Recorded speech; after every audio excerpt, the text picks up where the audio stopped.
Mensagem de Billy Graham. Esta noite quero que abram suas Bíblias comigo no 3º capítulo do livro do Apocalipse, no versículo 17. Pois dizes, estou rico e abastado, e não preciso de coisa alguma, e nem sabes que tu és infeliz, sim, miserável, pobre, cego e nu. Agora também Marcos capítulo 10, versículo 46. Então chegaram a Jericó. Quando Jesus e seus discípulos, juntamente com uma grande multidão, estavam saindo da cidade, o filho de Timeu, Bartimeu, que era cego, estava sentado à beira do caminho pedindo esmolas. Quando ouviu que era Jesus de Nazaré, começou a gritar, Jesus, filho de Davi, tem misericórdia de mim. Muitos o repreendiam para que ficasse quieto, mas ele gritava ainda mais, filho de Davi, tem misericórdia de mim. Jesus parou e disse, chamem-no. E chamaram o cego. Ânimo, levante-se, ele o está chamando. Lançando sua capa para o lado, deu um salto, pôs-se de pé e dirigiu-se a Jesus. O que quer que eu lhe faça? Perguntou-lhe Jesus. O cego respondeu, mestre, eu quero ver. Vá, disse Jesus, a sua fé o curou. Imediatamente ele recuperou a visão e seguia Jesus pelo caminho. Do nosso ponto de vista, olhamos as coisas de uma perspectiva, mas Deus nos olha de maneira completamente diferente. Nós consideramos a aparência externa, Deus considera o interior. Ele tem em conta o coração. E quando Deus contempla o coração do povo norte-americano, em sua opulência, e vê muitos de nós dizendo, eu sou rico, não preciso de coisa nenhuma, Deus responde e diz, você parece não compenetrar de que espiritualmente é pobre e cego e nu. Ouvimos há poucos minutos a leitura da história que se encontra no capítulo 10 do Evangelho de Marcos, na qual um cego encontrou Jesus.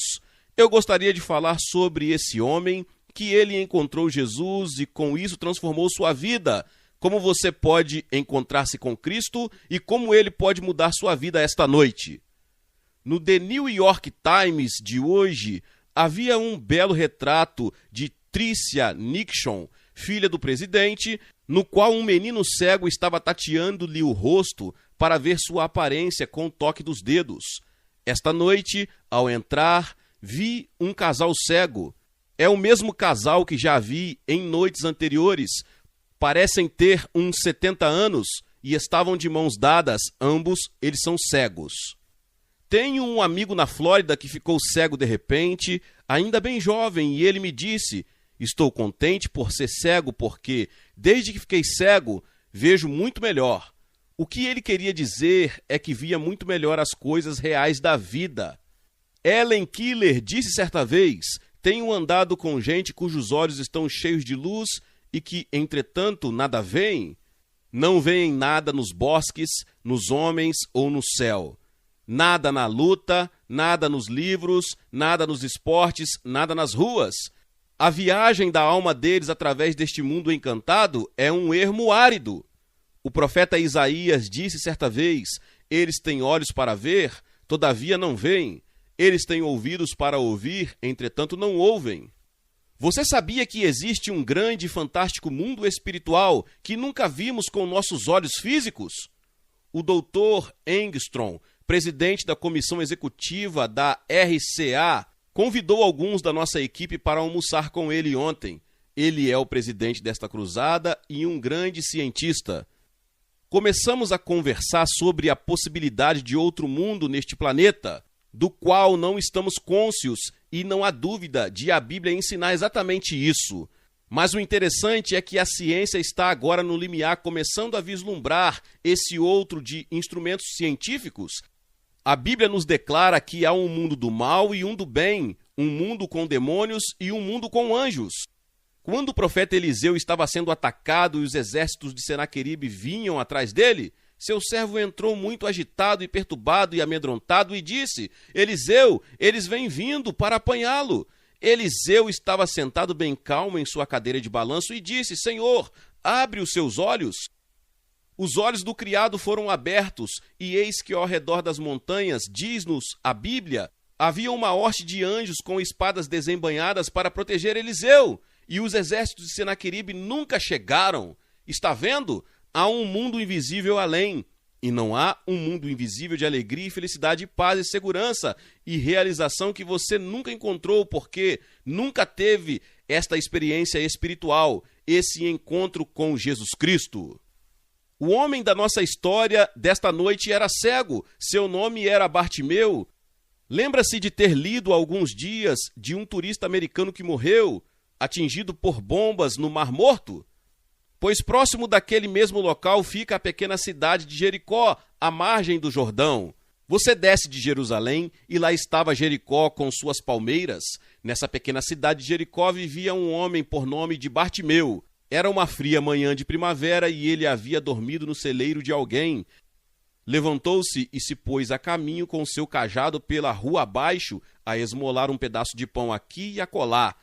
Chegou à parte externa da cidade, na estrada principal que atravessa Jericó em direção a Jerusalém, e sentou-se à porta no muro da cidade e começou a esmolar. Ele clamava: ajudem o cego, ajudem o cego, ajudem o cego. O povo passava. Uns cuspiam nele, outros jogavam pedras, outros lhe davam pontapés e alguns lançavam uma pequena moeda. Havia outros pedintes ali também. Disputavam o pouco que pudessem conseguir, que mal dava para a sua sobrevivência. Quero que você olhe para esse cego por um instante e veja as suas necessidades. A Bíblia diz que ele era cego, não podia ver os farrapos e a imundície, nem podia ver a beleza. A Bíblia ensina que tanto eu como você temos dois pares de olhos. Seus olhos físicos podem ser perfeitos, mas seus olhos espirituais podem estar cegos. Aliás, a Bíblia ensina que fomos cegados por um poder sobrenatural. As Escrituras dizem em 1 Coríntios 2,14, ora, o homem natural, isto é, o homem comum, não aceita as coisas do Espírito de Deus, pois lhe parecem loucura, e não pode entendê-las porque elas se discernem espiritualmente. A Bíblia diz em 2 Coríntios 4,4, nos quais o Deus deste século cegou os entendimentos dos incrédulos, para que não lhes resplandeça a luz do Evangelho da glória de Cristo, o qual é a imagem de Deus. Em outras palavras, há um véu sobrenatural cobrindo nossa mente e nossos olhos espirituais. E esta é a razão por que a pessoa jamais poderia vir a Cristo ou a Deus somente pelo intelecto. O Evangelho simplesmente não faz sentido. Você nunca será capaz de entendê-lo logicamente, passo a passo, porque o pecado afetou seus processos mentais. Sua vida intelectual normal está moldada a este mundo materialista. E é por isto que o Evangelho é loucura, de acordo com a Bíblia. A palavra de Deus diz que a pregação da cruz é loucura para os que perecem. Esta palavra loucura é muito interessante na língua grega, significa ser débil mental, idiota. Há muitos que consideram uma idiotice eu levantar aqui e proclamar que Cristo morreu na cruz e ressuscitou. Que se você crer e aceitar isso, pode ter uma vida transformada. É loucura, e Deus fez isso deliberadamente. Quero dizer-lhe que ele o fez deliberadamente. Você se lembra daquele general do Antigo Testamento chamado Naamã, que era comandante dos exércitos da Síria e que era leproso? Não conseguia curar-se. Então dirigiu-se ao profeta Eliseu, a qual lhe disse: vai e mergulha 7 vezes no Jordão. Mas o grande general saiu zangado, estava furioso, disse ele: as águas da Síria são melhores que as de Israel. Por que haveria de fazer uma tolice dessas?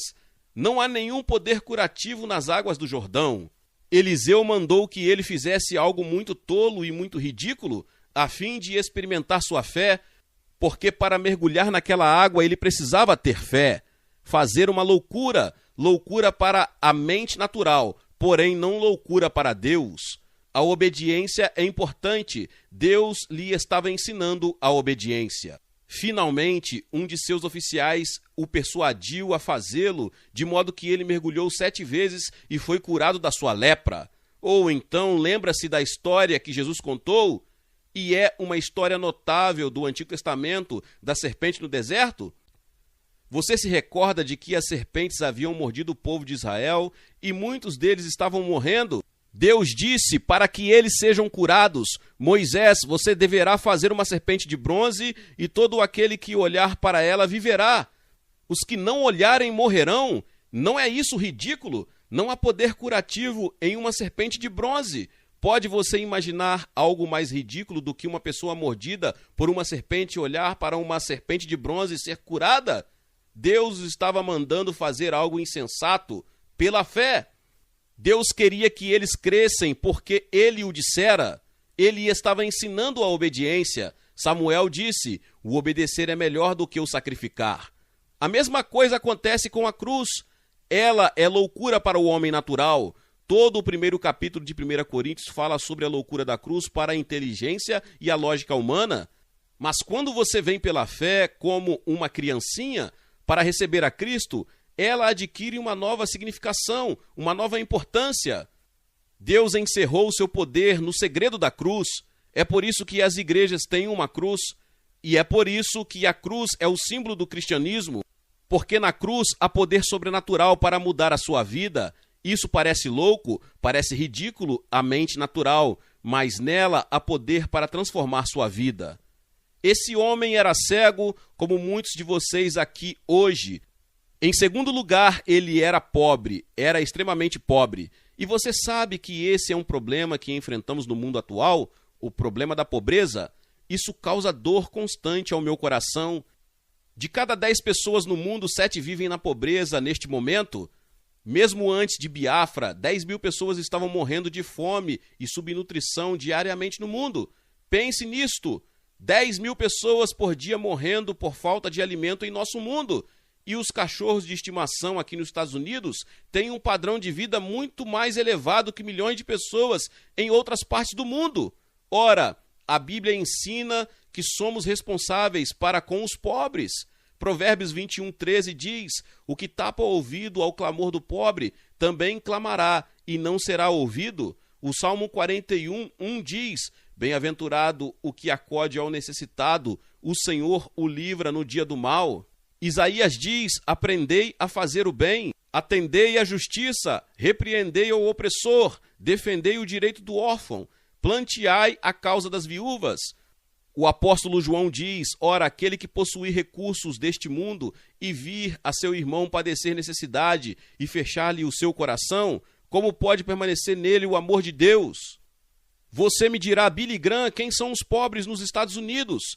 Temos aqui mesmo na ilha de Manhattan os extremamente ricos e os extremamente pobres. De acordo com os padrões que têm sido estabelecidos quanto ao que seja pobreza nos Estados Unidos, eles são pobres. Eu fui criado em verdadeira pobreza, eu não o sabia. Ninguém veio me contar.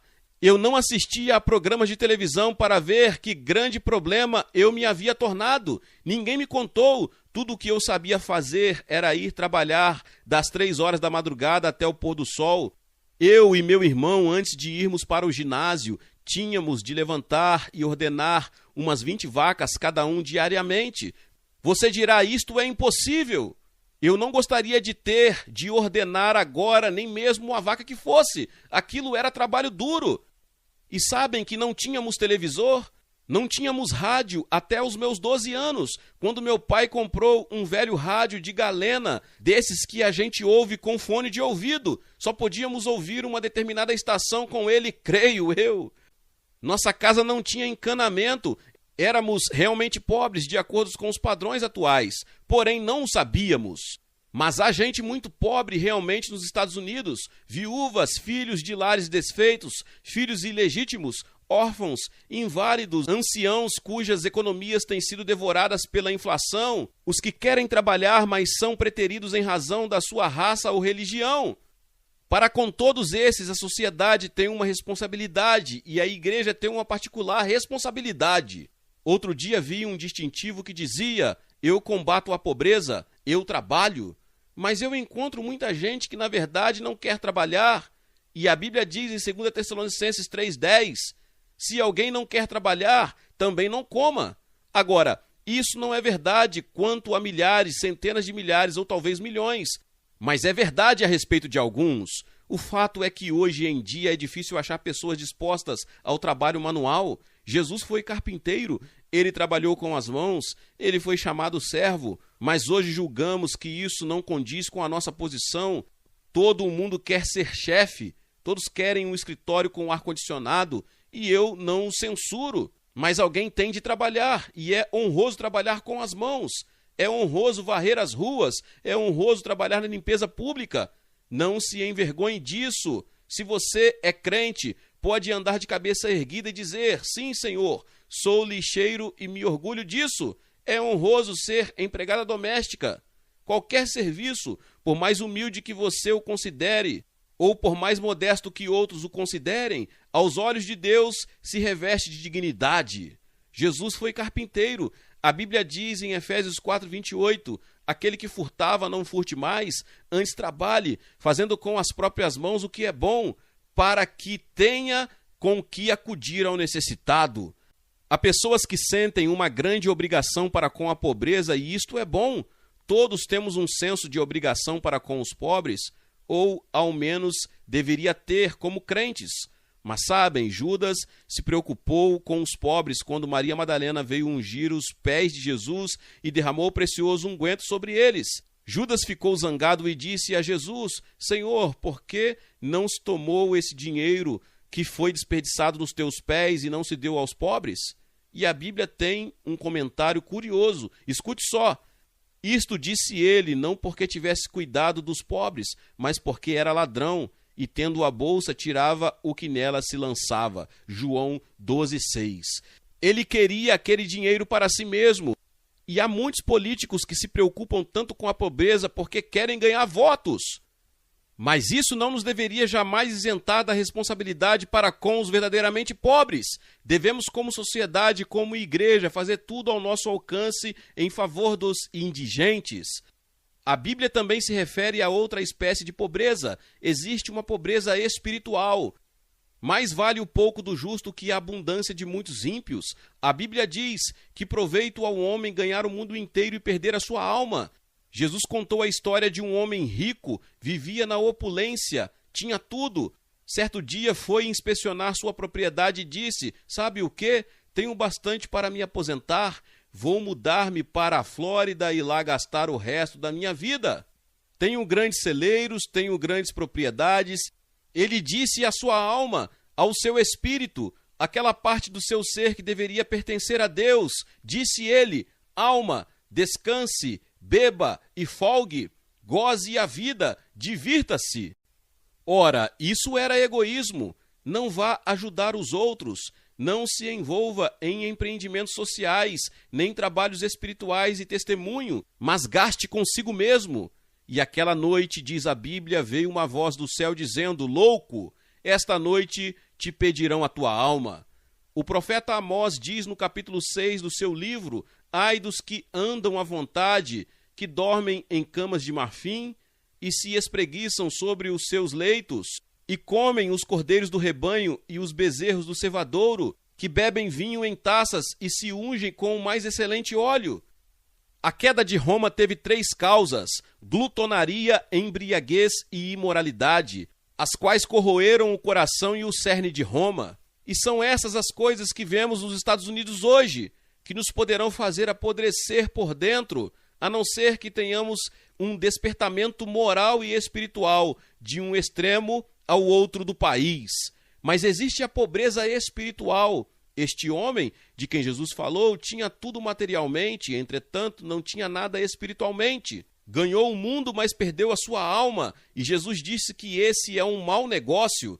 E alguns de vocês têm bom emprego, têm conta bancária e têm reputação no seu âmbito de vida, mas espiritualmente são pobres. Aos olhos de Deus, vocês estão na pobreza. Vocês são como Bartimeu, cegos e pobres. Ainda, Bartimeu não era só cego e pobre, mas encontrava-se numa situação desesperadora. Havia tentado achar a cura para a sua cegueira e não conseguiu. E quantas pessoas não estão aqui hoje nas mesmas condições? As pressões da vida nos oprimem e parece não haver esperança. Muitos de vocês jovens procuram achar um propósito e um significado para a sua vida. Vocês têm procurado achar a solução dos mistérios da vida. De onde eu vim? Por que estou aqui? Para onde estou indo? Qual é o significado da vida?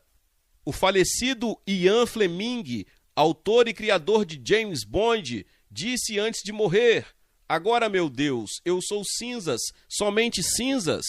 Tu não tens ideia de como a gente se sente enfadada com todo esse negócio tolo da vida. Os psicólogos estão chamando a isso a mentalidade suicida. E eles estão dizendo agora que quanto mais elevada a civilização, mais elevado o índice de suicídios. Bartimeu esperava morrer cego, sem nunca sonhar que algo aconteceria para transformar sua vida. Não tinha um raio de esperança. E muitos de vocês já perderam a esperança e são como o gato a quem pisaram na cauda tantas vezes que, sempre que alguém entrava na sala, ele já a esticava.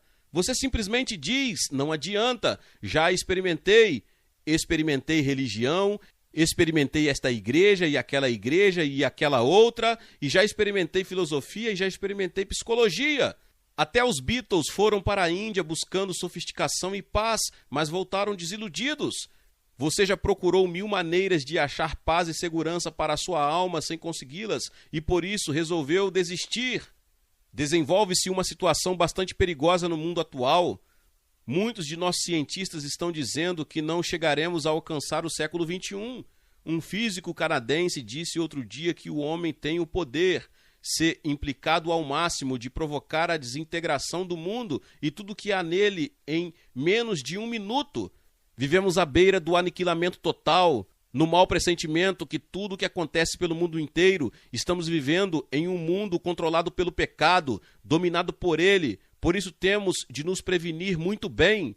Estas são as palavras do profeta Joel: procurai isto entre as nações, apregoai guerra santa, suscitai os valentes, cheguem-se, subam todos os homens de guerra, forjai espadas das vossas relhas de arado e lanças das vossas podadeiras, diga ao fraco, eu sou forte.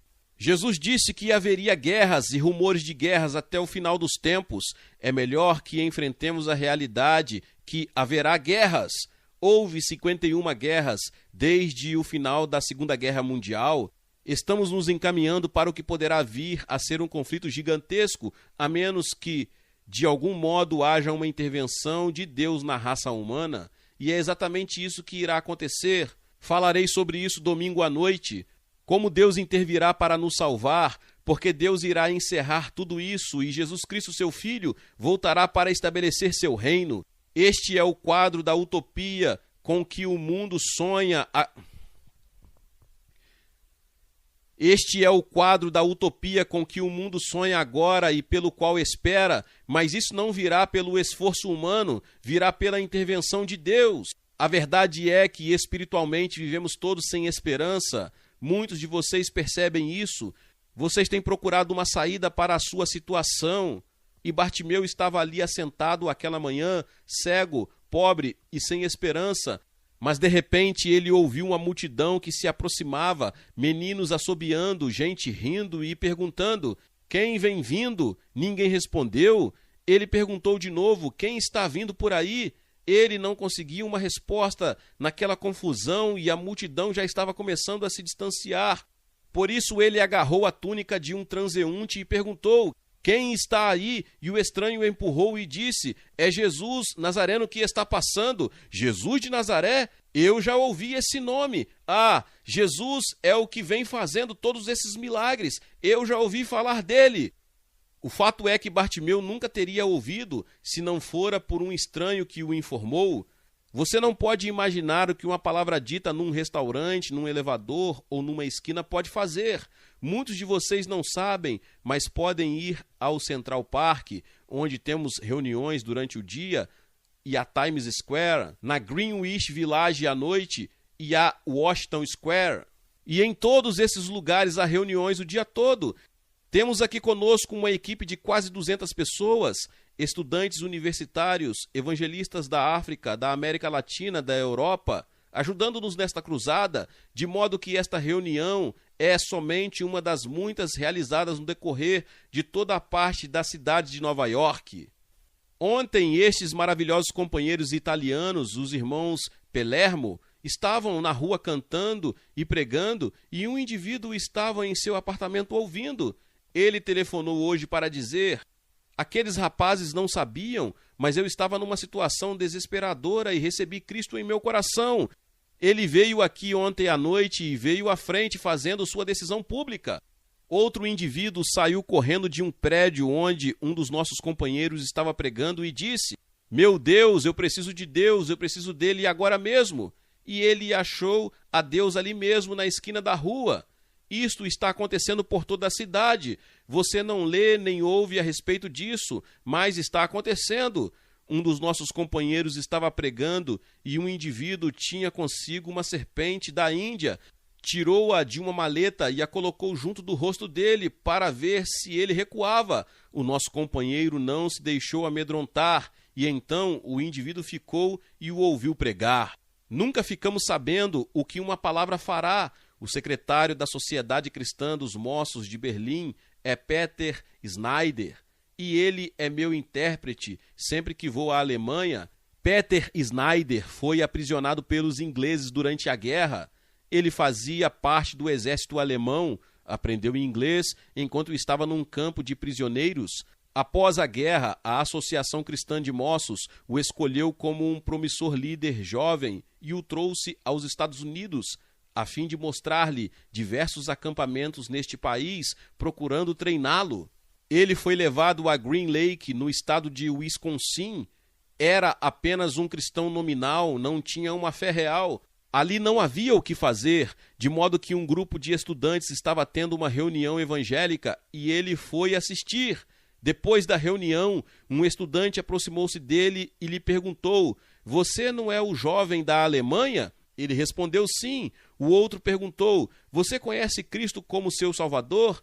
E Peter Schneider respondeu: o que é que você quer dizer? É lógico que sou cristão. Todo o mundo na Alemanha é cristão. E ele discutiu e argumentou por quase 1 hora. E finalmente virou-se e foi-se embora zangado. Disse ele que não pôde dormir a noite toda, e por 3 dias e 3 noites Deus falou-lhe, e finalmente ele se ajoelhou à beira da cama e entregou a sua vida a Cristo, e acrescentou: desde então, cada vez que venho aos Estados Unidos, olho por sobre o auditório para ver se posso descobrir o jovem que fielmente testemunhou a mim aquela noite, mas ainda não consegui encontrá-lo para agradecer-lhe. Ele talvez tenha saído pensando que perdeu o peixe, que fracassou em seu testemunho, mas, concluiu Peter Schneider, eu o verei no céu um dia, e então poderei agradecer-lhe o haver-me levado ao conhecimento de Jesus Cristo. O fato é que quando você dá o testemunho de Cristo e eles dizem não, se você foi fiel, Deus terá plantado a semente. Um médico-chefe do exército num dos países da Europa ia andando por certa rua um dia e um pedaço de papel grudou no sapato dele. Ele o apanhou e era um folheto que alguém fielmente havia distribuído.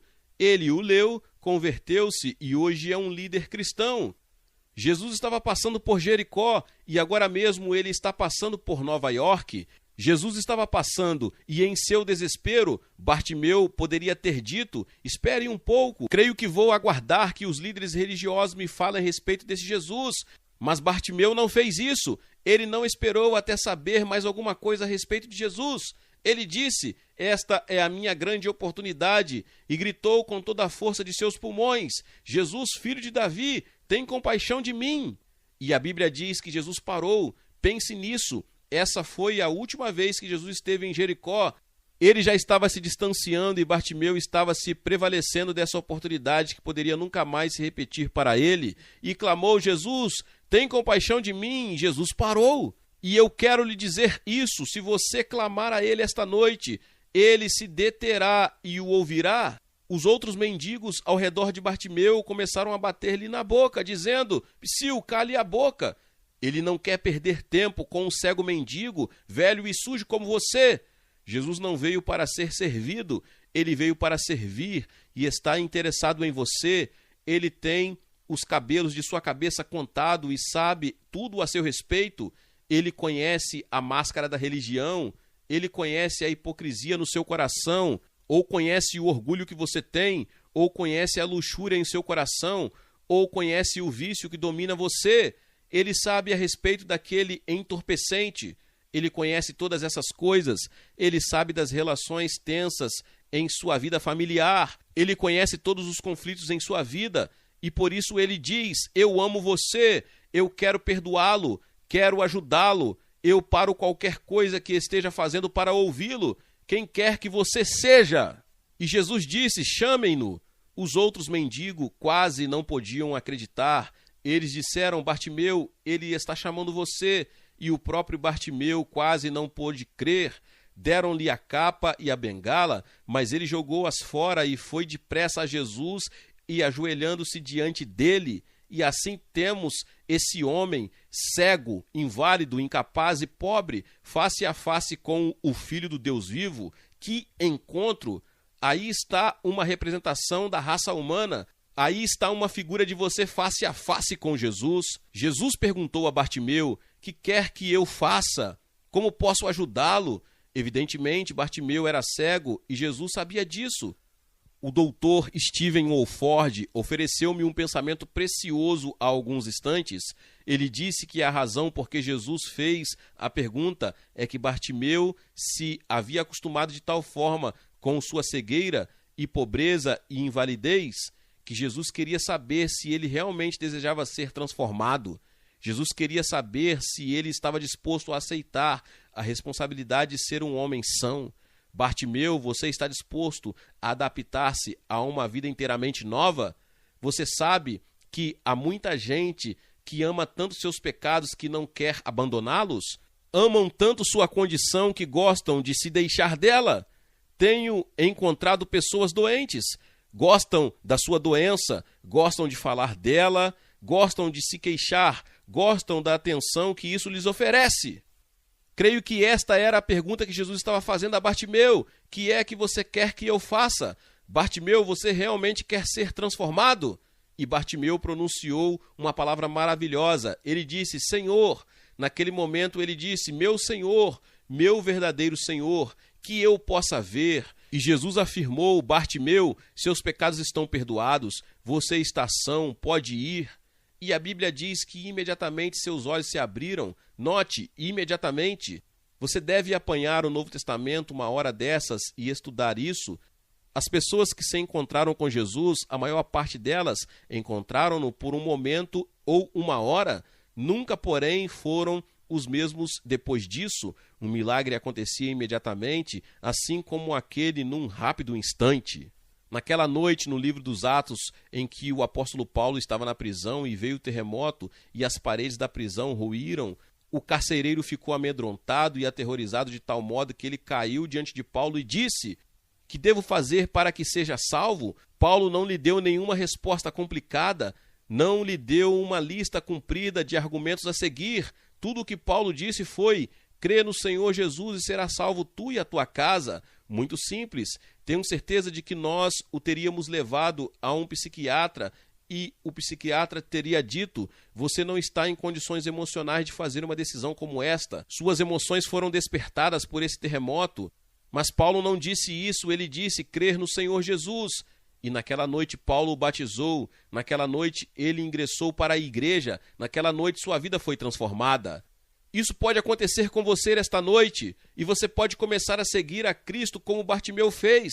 Você gostaria que Cristo entrasse em sua vida e perdoasse seus pecados, e lhe desse riquezas espirituais, e lhe desse a certeza de que você irá para o céu ao morrer? Você pode ter esse encontro com Jesus, mas quando você vem a Cristo, esse é o primeiro passo, porque não é fácil segui-lo. Significa perseguição, sofrimento, negação de si mesmo e carregar a cruz. Mas isto é um desafio e é uma causa a qual entregar sua vida. Temos visto milhares de jovens e velhos igualmente fazerem essa entrega desde que viemos a Nova York. Deixar que ele toque na sua vida e o transforme e lhe dê uma razão de viver é maravilhoso. Isso lhe dará a realização e a certeza que você tem estado procurando. E enquanto você deixar este lugar, não o deixará sozinho. Cristo vai para viver com você, no mesmo endereço antigo, com os mesmos companheiros, na mesma rua de antes. Mas tudo lhe parecerá completamente diferente depois que você se houver encontrado com Jesus. Vou pedir-lhe esta noite para recebê-lo de maneira simples, pela fé. Note que ele disse: a tua fé te salvou. Não a sua compreensão intelectual, mas a sua fé. E Jesus disse que você deve tornar-se como uma criancinha e recebê-lo. Vou pedir que deixem o seu lugar, centenas de vocês, e venham para estar aqui diante dessa plataforma e digam por essa vinda. Digam, eu recebo Cristo, quero que Ele perdoe o meu pecado e transforme minha vida. Depois que todos estiverem vindo e estiverem aqui, vou dizer-lhe uma palavra e orar com vocês e dar-lhes uma literatura, e então poderão voltar para junto dos seus amigos, os que estiverem nos outros auditórios, que estão vendo pelo circuito fechado no Fórum e no Manhattan Center. Levantem-se e vão à frente aos seus auditórios receber a Cristo, como muitos estão começando a vir aqui. E depois que todos tiverem vindo, então teremos uma oração. Glória a Deus, louvado seja o nome do Senhor. Que palavra poderosa. Talvez você chegou até aqui e ouviu esta palavra e ainda não é inscrito aqui no canal. Se inscreva aqui no canal e ative o sininho das notificações. Todos os dias são postados vídeos abençoados aqui no canal para te abençoar. Deixe também o seu like e não se esqueça de compartilhar esta palavra com mais pessoas. Meus irmãos e minhas irmãs, nos vemos nos próximos vídeos. Amém.